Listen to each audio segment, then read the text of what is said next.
Hello kids, we are learning about the climate.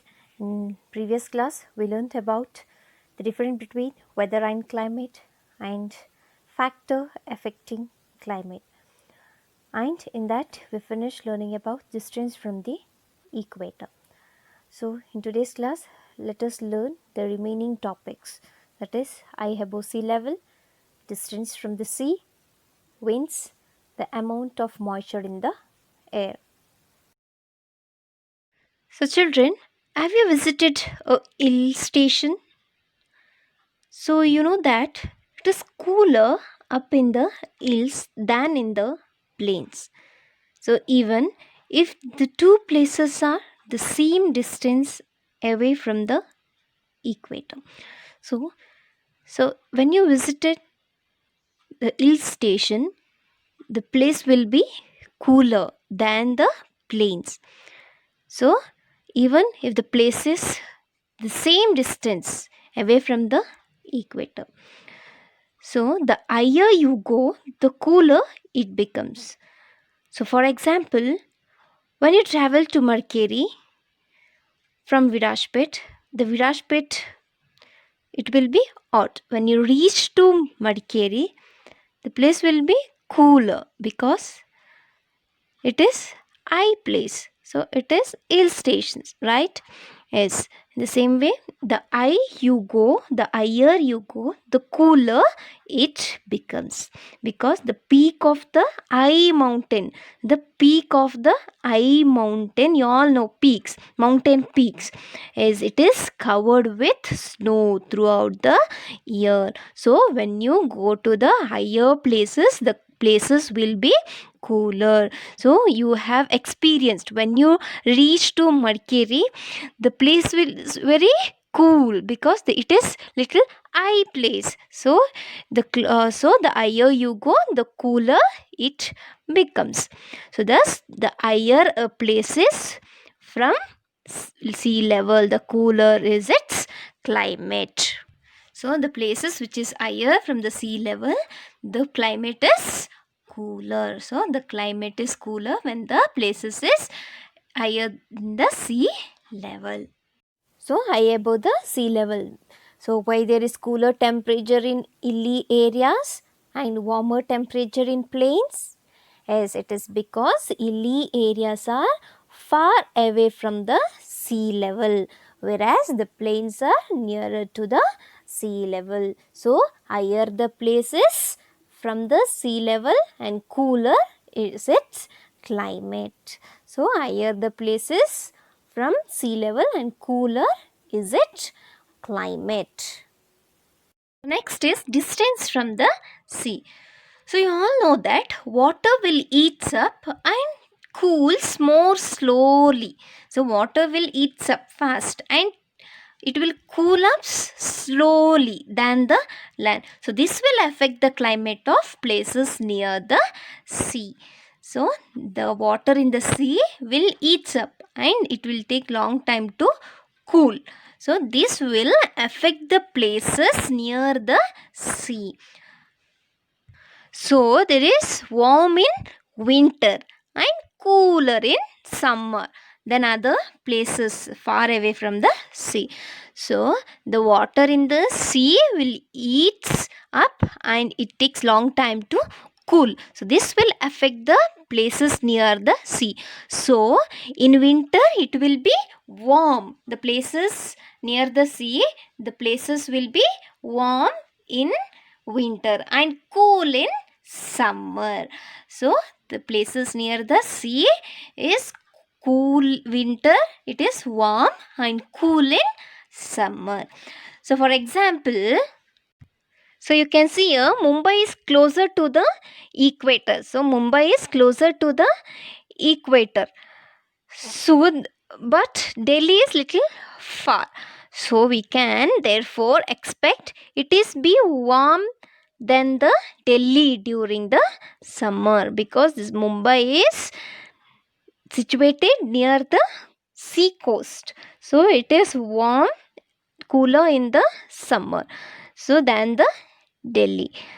So we can therefore expect it is be warm than Delhi during summer. But it is not so because Mumbai is situated on the sea coast. This makes climate moderate. Moderate means neither cool nor hot.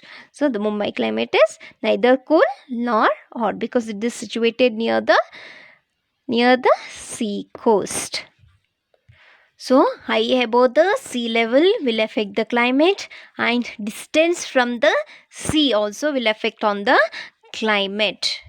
So, the places near the sea like Mumbai, Chennai and Kolkata faces a moderate climate throughout the year. It is near the sea, and so the moderate climate you can see in these places. And places away from the sea like Delhi and Bhopal faces extreme, means there is a variation in the climate throughout the year.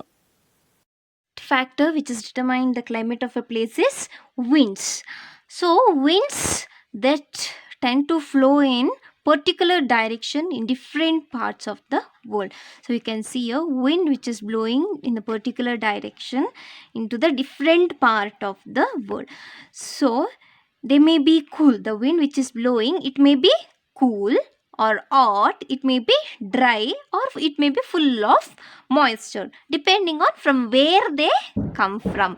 So depending on from where they come from, so the wind tends to flow in particular direction due to the different part of the world. So you can see here the winds which is blowing to the particular direction. So this wind may be hot, it may be cool, it may be dry, or it may be full of moisture depending on from where they come from. So depending on from where they come from.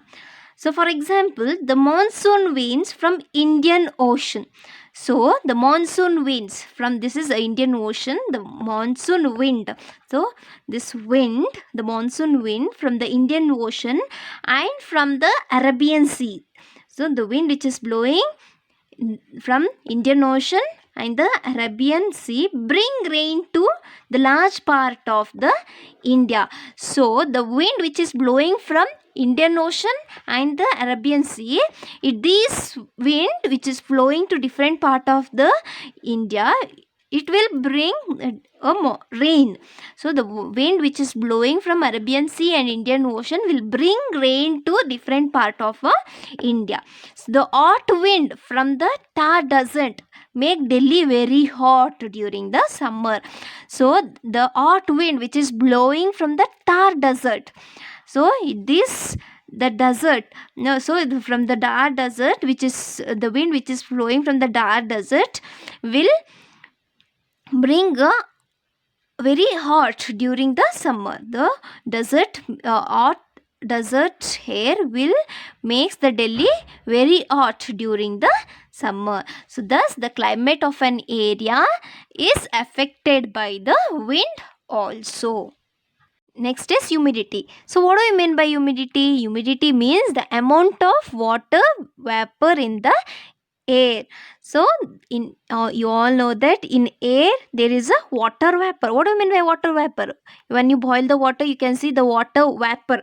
Vapor is going up. So it will present in the air. So the humidity means the amount of water vapor present in the air. So this will affect the climate of the place. So the air over the equator is laden with the water vapor. So the air which is present in the equator, so in equator, in your equator you can see, you know that the places near the equator is very hot. So the air which is present in that area is loaded with more water vapor. Why it is loaded with more water vapor? Because of the heat of the sun. This heat of the sun will evaporate all the ocean water, and this water vapor will present in air. So the air over the equator is loaded with water vapor. So the air over the equator, so the places near the equator, they in there the air is present with more water vapor because it will evaporate the ocean water. Because of sun's heat, the water will evaporate, and it will present in the air. So this causes heavy rain in the area. So how the equator gets heavy rain? Because of the humidity. Because of the humidity, the places near the equator will get heavy rain. The water vapor which is present in the air will get the rain to this area. So the climate near the equator is hot and wet. So you in desert you can see. So desert are formed in place where there is very little humidity. So desert are formed where there is very little humidity. So in desert, how the desert are formed? In desert are formed when there is where there is a little humidity. Little humidity means where there is less amount of water vapor in the air. So there you can see the desert. So very little rain, because they in the air there is no water vapor. So it is very little rain in the desert throughout the year. So now you got it, how the desert is formed. Because there is very little humidity, because in the air there is very less water, so the desert are formed. So there is very little rain throughout the year. So this is all about the factors which is determining the climate of the place. So which are the factors which will determine the climate of the place? First is distance from the equator, and the high above the sea level, and the distance from the sea. Next is wind and amount of moisture in the air. These are the factors which will determine the climate of the place, which will decide the climate of the place. So this is all about climates. Thank you.